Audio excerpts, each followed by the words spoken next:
বন্ধুরা, গল্পের শুরু হয় একজন খুনি থেকে, যে হাতে অস্ত্র নিয়ে ঘুরছিল এবং এই মেঝের নিচে লুকিয়ে ছিল একটি দম্পতি, যাদের বন্ধুদের খুনি মৃত্যুর ঘুমে ঘুম পাড়িয়ে দিয়েছিল এবং এখন এদের পালা ছিল।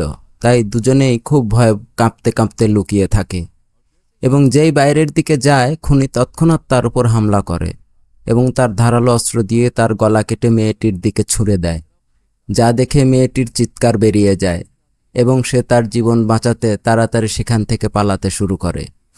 আজ পর্যন্ত যে কেউ সেখানে গিয়েছিল সে কখনো বাইরে আসেনি এবং সংবাদপত্রে তাদের নিখোঁজ ঘোষণা করা হয়েছিল। এই ভয়ঙ্কর পরিচিতির পর দৃশ্য পরিবর্তিত হয় জেসন এবং নাতাশা নামের একটি দম্পতির ওপর, যাদের সঙ্গে মিক নামের একজন লোকও ছিল, যে জেসনের বন্ধু ছিল। যদিও আগে সেখানে একটি পরিবার থাকতো, কিন্তু তারা নরখাদক ছিল, তাই শহরের লোকেরা সেই পুরো পরিবারকে শেষ করে দিয়েছিল। আজ 1000 একর জুড়ে বিস্তৃত সেই বাড়িটি সম্পূর্ণ বিরান এবং নির্জন, তাই সেখানে ক্যাম্পিং করার মজাও আলাদা হবে। যদিও মেলানি এবং নাতাশা জানতো না যে তারা কোথায় যাচ্ছে। যাই হোক, পরের দিন মেলানি তার জিনিসপত্র নিয়ে এই লোকদের কাছে চলে আসে এবং মিক মেলানির সঙ্গে ফ্লার্ট করে, তার সঙ্গে সম্পর্ক করার চেষ্টা করে এবং মেলানিকেও মিকের এই রসিক স্টাইল বেশ পছন্দ হয়। কিন্তু তাদের সেখানকার ঠিকানা বলে না, যে বেশ অদ্ভুত ছিল।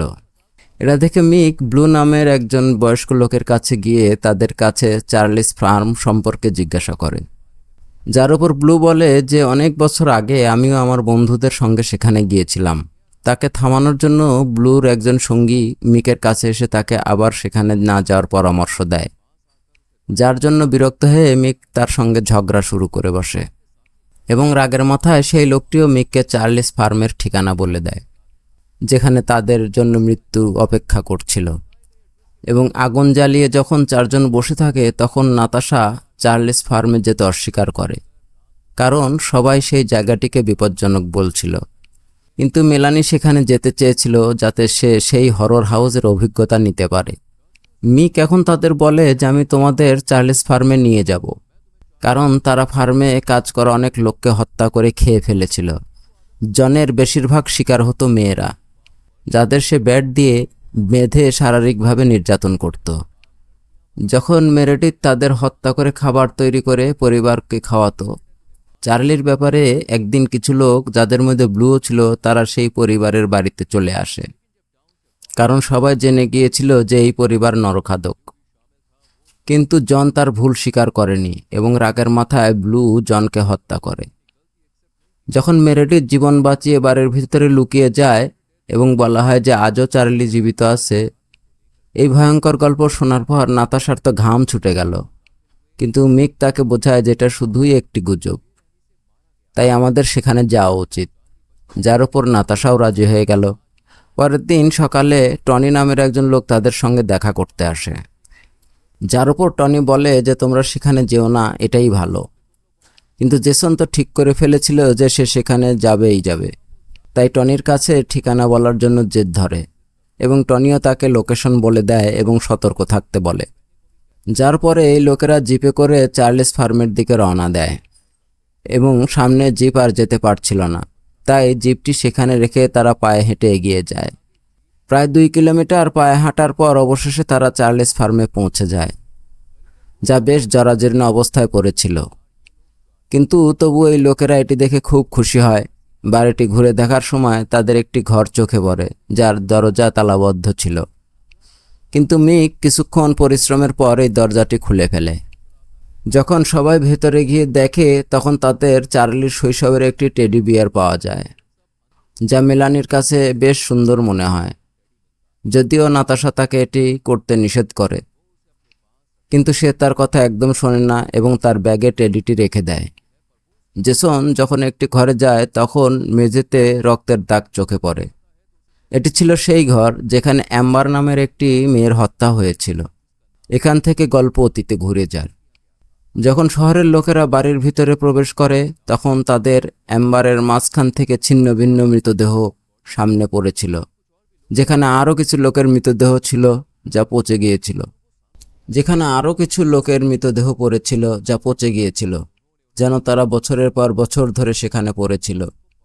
যখন মেরেডিথ লোকেদের বলছিল যে সে 1 বছর আগে মারা গেছে, এবং এই মিথ্যার উপর ভর করে লোকেরা মেরেডিথকেও হত্যা করে, এবং এইসব কিছু চার্লিও লুকিয়ে দেখছিল। এই পুরো গল্পটি মিকি বলছিল, যার ফলে এই 3 জন কিছুটা ভয় পেয়ে যায়, কিন্তু তবুও তারা সেখানে থেকে যায়। রাত হলে মেলানি সেই টেডি বিয়ারটি বের করে দেখে, কিন্তু সে গভীর ঘুমে থাকার কারণে এটার দিকে মন না দিয়ে আবার ঘুমিয়ে পড়ে। পরের দিন গর্ডন এবং এলিসা নামের আরও 2 জন ব্যক্তি চার্লিস ফার্মে আসে এবং এই লোকদের সঙ্গে দেখা করে বলে যে আমরা এখানে আমাদের বন্ধুদের খুঁজতে এসেছি, যারা এখানে এসেছিল এবং তারপর আর ফিরে যায়নি। এই সময় মেলানির টেডি বিয়ারটি নিখোঁজ পাওয়া যায় এবং এই চুরির অভিযোগ সে মিকের উপরে দেয়, কিন্তু মিক স্পষ্টভাবে অস্বীকার করে যে সে টেডি নেয়নি। এটা শুনে মেলানি সবাইকে বলে যে গত রাতে কেউ ঘরে এসেছিল এবং সম্ভবত সেই টেডি নিয়ে গেছে, কিন্তু কেউ তার কথায় বিশ্বাস করে না। তারপর সবাই সেই বাড়িটি আবার ঘুরে দেখতে বেরিয়ে পড়ে।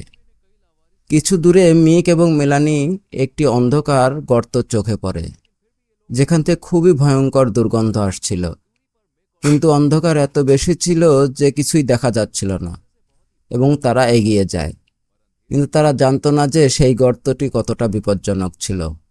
অন্যদিকে অ্যালিস এবং গর্ডনকে দেখানো হয় যাদের গুদামের বাইরে একটি কুড়াল পাওয়া যায়, যা গর্ডন তুলে নেয়, কিন্তু এটি বেশ বিপজ্জনক ছিল, তাই অ্যালিসা কুড়ালটি সেখানেই রাখার নির্দেশ দেয়।